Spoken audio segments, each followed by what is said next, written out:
இந்த படத்தோட ப்ரொடியூசர் இன்றைக்கி வரல, சபரீஷன். அவரும் நானும் ஏற்கனவே ஒரு படம் பண்ணியிருக்கோம். ஸோ அவர் ஒரு நாள் கால் பண்ணி இந்த மாதிரி கொன்றல் பாவம் படம் பார்த்துருக்கீங்களா அப்படின்னு கேட்டார். பார்த்துருக்கேன் அப்படின்னா, அந்த டேரக்டர் உங்களை பார்க்கணுமா, மீட் பண்ணணும் அப்படின்னு சொன்னார். ஸோ அப்படி தான் நான் தயால் சாருக்கு மீட் பண்ணேன். ஸோ வெரி ஹாப்பி இந்த படத்தில் ஒர்க் பண்ணதுக்கு. கூட நடித்த அத்தனை பேருக்கும் என்னோடய நன்றிகள் தெரிவிச்சுக்கிறேன். தயால் சார் மாதிரி ஒரு பிளான்டு பர்சன் நான் பார்த்ததே கிடையாது. ரொம்ப பெருமையாக இருக்குது அவர் கூட ஒர்க் பண்ணது.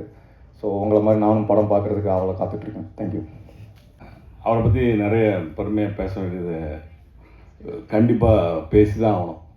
ஏன்னா ஃபஸ்ட்டு எடுத்தோடனே சொல்லிக்கிறேன், இவர் 3வது படம் தான் எடுத்திருக்காருன்னு சொன்னாங்க.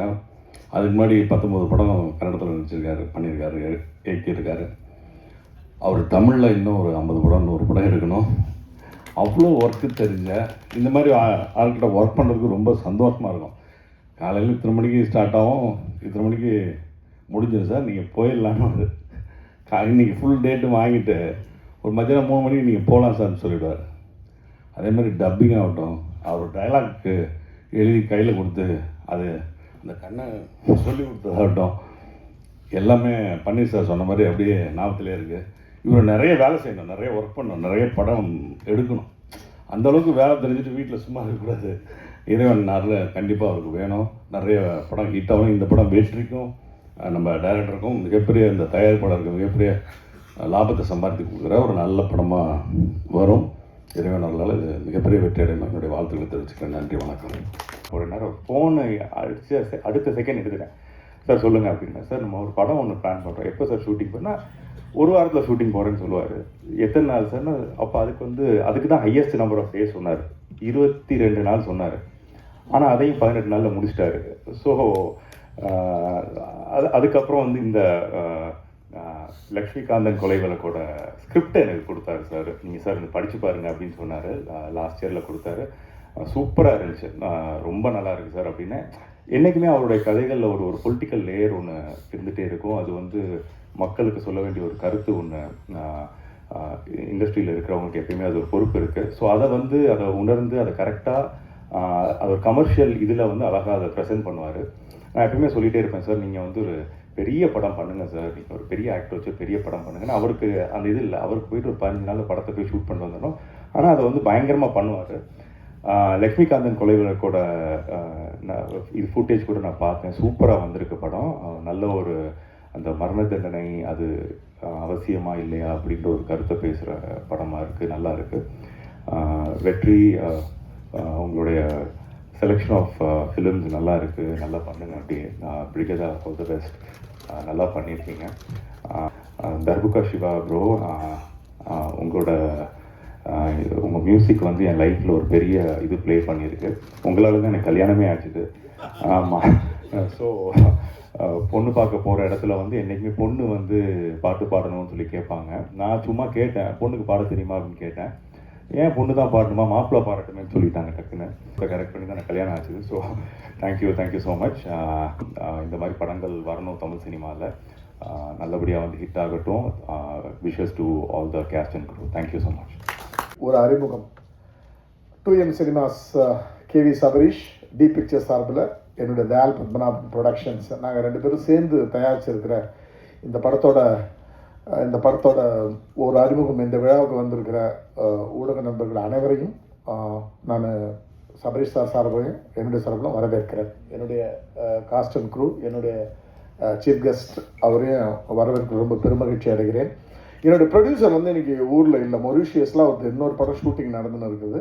அதே ஷூட்டிங்கில் ரங்கராஜ் பாண்டியாவும் இருக்கிறாரு. அதனால தான் அவங்க 2 பேரும் இல்லை. ஸோ வேறு வதந்திகள் எதையும் நம்ப வேண்டாம். அதுதான் உண்மை. இப்போ பொதுவாக இது எனக்கு 22வது படம். தமிழில் 3வது படம். ஏற்கனவே கொண்டால் போகும், மாருதி நகர் போலீஸ் ஸ்டேஷன் ஆன பிறகு இது எனக்கு 3வது படம்.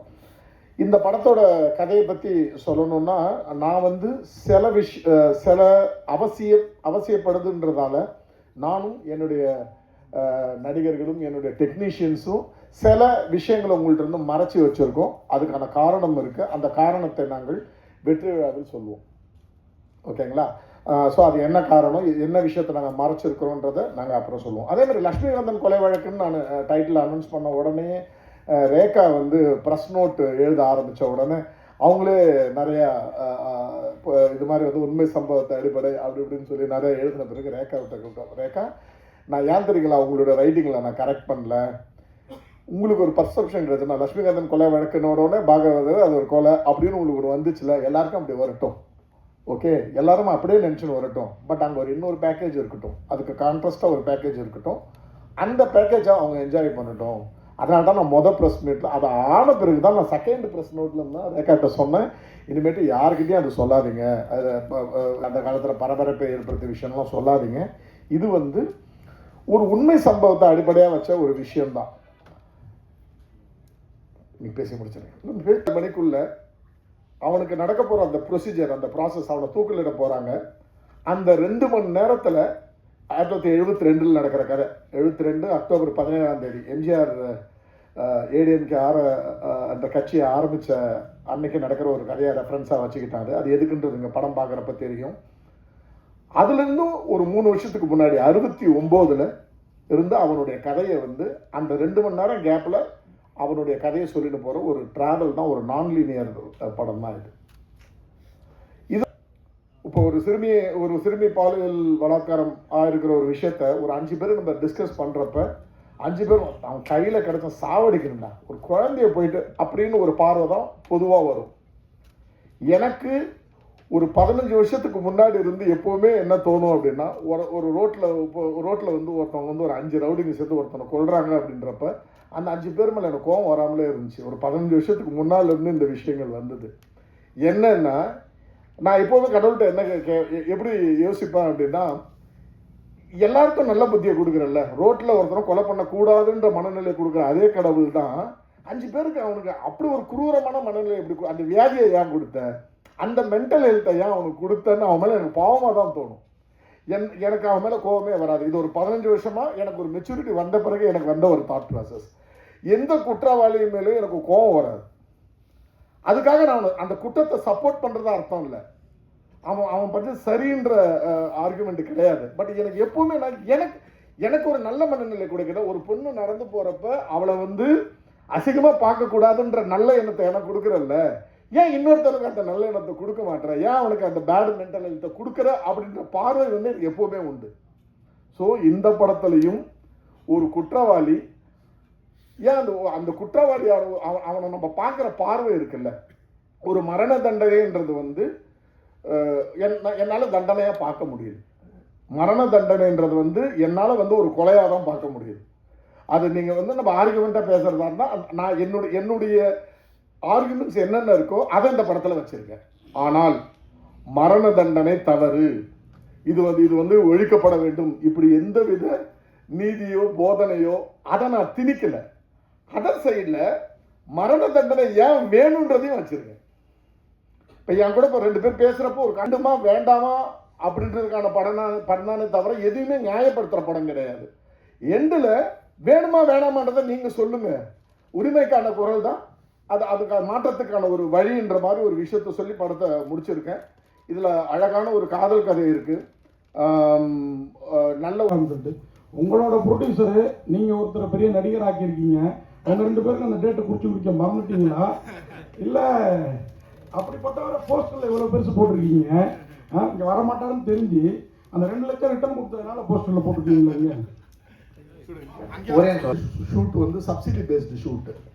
அவங்க வந்து ஒரு டைம் லைன் கொடுக்குறாங்க, இந்த டேட்டுக்குள்ளே இந்த ஷூட்டை ஜூன் 5th ஜூன் 10th முடிச்சே தீரணும்னு சொல்கிறாங்க. ஸோ இந்த நோட்டீஸ் அவருக்கு வந்து இந்த இன்டிமேஷன் அவருக்கு வந்ததே வந்து 20 நாளைக்கு முன்னாடி ஆயிடுச்சு. ஸோ அதனால் அவர் வந்து இந்த ப்ரெஸ் மீட்லாம் அரேஞ்ச் ஆகிறதுக்கு முன்னாடியே மொரிஷியஸ் ட்ராவல் ஆகிட்டார். இன்ஃபேக்ட் நான் 30ஆம் தேதி ரேகாவுக்கு தெரியும், 30ஆம் தேதி இதை பண்ணலாம் ரங்கராஜ் பாண்டே கிளம்புறதுக்கு முன்னாடி அப்படின்னு யோசித்தோம். நாங்கள் பிஆர் யுவராஜ் கூட பேசுகிறோம். பட் அவருடைய ஸ்லாட்டாக இருந்ததால் எங்களுக்கு அது புக் பண்ணியிருந்தால் எங்களுக்கு கிடைக்கல. அதாவது 2 லட்சத்துக்கெல்லாம் ஒரு முகம் கிடையாது, அந்த இடத்துல இருக்க வேண்டிய முகம் அது. உங்களுக்கு வந்து அவர் ஒரு அரசியல் பேசுகிறப்போ ஒரு சில அரசியல் அவர் பேசுவார்ல, ரங்கராஜ் பாண்டே பேசுவார்ல, அரசாங்கத்துக்கு சார்பாக ஒரு அரசியல் பேசுவார் இல்லைங்களா, இடத்துல ஒரு மெயின் கேரக்டர் அவர். அப்போ அவர் பேசுகிறப்ப வர கோபம் வந்து உங்களுக்கு வரணுன்றதுக்காக தான் அவரே கேஸ் பண்ணது. இல்லை கண்டிப்பாக 15ஆம் தேதி வருவார், உங்களுக்கு நிறைய கண்டென்ட் கொடுப்பார். சார் டேரக்டர் சார், இந்த லட்சுமிகாந்தன் கொலை வழக்கு வந்து ரொம்ப ஃபேமஸான ஒரு இங்கே சார் அது நீங்கள் ட்விஸ்ட் பண்ணுறதுக்காக அதை வச்சிங்களா, அது ஃபேமஸான அந்த டைட்டிலுங்கிறதுக்காக வச்சிங்களா? இல்லை ஒரு இப்போ ஆடியன்ஸ் வந்து அந்த கதை தான்ட்டு வந்து அது இல்லைன்ட்டு டைவர்ட் ஆகிறதுக்கு சான்சஸ் இருக்கா? இல்லை சார், இப்போ சிறை அப்படின்னு ஒரு படம் நம்ம சக்தி சார் ஆர்சி சக்தி சார் அதே திரும்ப சிறைன்னு வந்துச்சு, ரீசெண்டாக வந்துச்சு. ஒரு ஒரு ஒரு ஆடியன்ஸ் வந்து ஒரு படத்தை அப்ரோச் பண்ணுறப்ப நான் பார்க்கணுன்னு டிசைட் பண்ணுறப்ப ஒரு டைட்டில் ரொம்ப முக்கியமாகுது, ஒரு இன்வைட்டிங்கான ஒரு விஷயமாகுது. எனக்கு வந்து பரபரப்புக்காகலாம் நான் வைக்கல. எனக்கு வந்து இந்த படத்துக்கு லட்சுமிகாந்தன் கொலைக்கு வந்து ரொம்ப ரொம்ப ஆப்டான டைட்டில். இன்னொரு விஷயம் என்னன்னா, இது எல்லாமே யோசிக்கிறதுக்கு முன்னாடி இதை நான் பேட்டர்ன் ரைட்டிங்கில் ரெஜிஸ்டர் பண்ணி வச்சிருக்கேன். ஆல் இண்டியா பேட்டர்ன் ரைட்டிங்கில் இந்த டைட்டிலை ரெஜிஸ்டர் பண்ணி வச்சிருக்கேன். என்னைக்காவது ஒரு நாள் யூஸ் பண்ணுறப்ப எனக்கு இந்த படத்துக்கு அது ரொம்ப ஆப்டாக பட்டுச்சு. ப்ளஸ் ஒரு இன்வைட்டிங் டைட்டிலாக ஃபீல் ஆச்சு எனக்கு, அவ்வளோதான். டைரக்டர் கேவலமானவனா? ஏன்னா இப்போ வந்திருக்க புது ஆட்சியில் எல்லா அரசியல்வாதியும் மக்களால் ஓட்டு போட்டு தேர்ந்தெடுத்து வந்திருக்கோம். எல்லா அரசியல்வாதிக்கும் மக்கள் தான் தேர்ந்தெடுத்து கொண்டு வந்திருக்காங்க. அவ்வளோ கேவலமானவனையா கொண்டு வந்திருப்பாங்க? அப்போ திருடனை விட கேவலமானவனா? கவிதா பாரதி சொல். ஓகே சார், இதுக்கான பதில் கவிதா பாரதி. சூப்பர், நல்ல சிறப்பான கேள்வி. விஷயம் என்னன்னா சார், ஒவ்வொரு தனி மனிதனும் அவனுடைய நியாயத்தை பேசுகிறப்ப நம்ம என்ன பேசுவோம்னா, நமக்கு எது சரியான நியாயமா, டே அவன் அடிக்கிறான் நான் அடிக்கூடாதா அப்படின்னு பேசுவோம். அரசியல்வாதியோட போய் அரசியல்வாதி திருடன் ஒரு திருடன் பேசுவோம். ஸோ இந்த டைலாக் எழுதுறது ஒரு திருடனுடைய பர்ஸ்பெக்டிவ் நம்ம எழுதியிருக்கோமே தவிர என்னுடைய கருத்து கிடையாது, கேரக்டருடைய கருத்து. நான் சொல்லலை, கேரக்டர் அப்படி சொல்லுது. அந்த கேரக்டர் வந்து என்ன ஃபீல் பண்ணு, ஒரு அரசியல்வாதி ஆகிறப்ப திருடன் ஆகக்கூடாதா அப்படின்னு அந்த கேரக்டர் பேசுது. ஸோ எப்போவுமே ஒரு எழுத்தாளனுக்கு முக்கியமான விஷயம் என்னன்னா சார், நான் இந்த விஷயத்த சொல்லிட்டா அது என்னுடைய பர்ஸ்பெக்டிவ் ஆகிடுமோன்றது பயம் இருக்கக்கூடாது. கேரக்டர் என்ன பேசணுமோ அதை பேசணும். ஸோ இதில் மாறன்னா அந்த கேரக்டர் சார், மாறன் வந்து எந்த கட்டத்தில் இருப்பாருன்னா, இவனை எப்படியாவது சார், இவன் என்ன அறிவுமதின்ற கேரக்டரை எப்படின்னா கன்வின்ஸ் பண்ணி இவனை திருடனை ஆக்கணுன்ற ஒரு கட்டாயத்தில் இருப்பார் அவர். இவன் வந்து அவன் லாக் ஆகிருப்பான் ஆல்ரெடி. இவனை எப்படின்னா கன்வின்ஸ் பண்ணி அவனை அப்போ நான் எது வேணா சொல்லுவோம்ல, மச்சான் நீ ஒரு நாள் தானடா நம்ம ஜென்ரலாக பேசுகிறப்ப நிறைய விஷயங்களை சொல்லுவோம்ல, ஒரு சின்ன பொய்களை சொல்லுவோம் கன்வின்ஸ் பண்ணுறதுக்கு, நிறைய தத்துவங்களை சொல்லுவோம். அந்த தத்துவங்களை லாஜிக்கே இருக்காது. அது மாதிரியான ஒரு விஷயம் தான் அந்த கேரக்டரோட பர்ஸ்பெக்டிவ்ல அது ஜஸ்டிஃபை பண்ணுற ஒரு விஷயம் சார். டேரக்டர் வேண்டாம் கான்ட்ரவர்சி பேசினா தப்பாயிடும்ட்டு, ஆனால் நீங்கள் எடுக்கிற படம் எல்லாமே கான்ட்ரவர்சியோட டைட்டிலோட தான் வருது. எதனால மக்களை வந்து என்ன பண்ண போறீங்க? எதை பற்றி சொல்லுங்க, எந்த இதில் கான்ட்ரவர்சி சொல்லுங்க. டைட்டிலும் சரி, படத்தில் வந்து நீங்கள் உள்ள டைலாக்கும் சரி, நீங்கள் பார்த்தீங்கன்னா பேனரில் வந்து புரட்சித்தலைவர் எம்ஜிஆரோட புதிய கட்சி அமைப்புன்னு போட்டு பண்ணிருக்கீங்க. அதுதான் கேட்குறேன். அதான் ஒரு விஷயம், இதில் கான்ட்ரவர்சின்ற விஷயமே கிடையாது. ஒரு அதான் என்னன்னா, காலத்தோட குறியீடுன்னு ஒன்று இருக்கு இல்லைங்களா.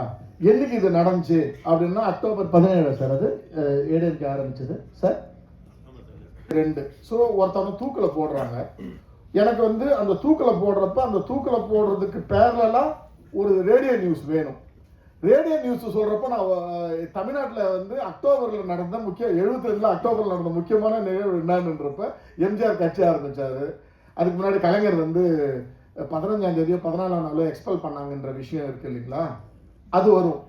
அதன் பிறகு எனக்கு அடுத்தது கிடைச்ச நியூஸ் என்னன்னா, மெக்சிகோவில் ஒரு ட்ரெயின் ஆக்சிடென்ட் ஒன்று ஆயிருக்கு. அதில் 272 பேர் செத்து போயிருக்காங்க. அன்னைக்கு அந்த அக்டோபர் 17 செத்து போயிருக்காங்க. 16ஆம் தேதி ஆக்சிடென்ட் ஆயிருக்கு, 17ஆம் தேதி. ஸோ எல்லாமே வந்து ஒரு நியூஸாக படிக்கிறப்ப ஓகே இந்த நாளில் இந்த விஷயம் நடந்துச்சுன்றது பதிய வைக்கிறதுக்காக எடுத்துக்கிட்டு ஒரு குறியீடு, அவ்வளோதான், நாள் குறியீடு.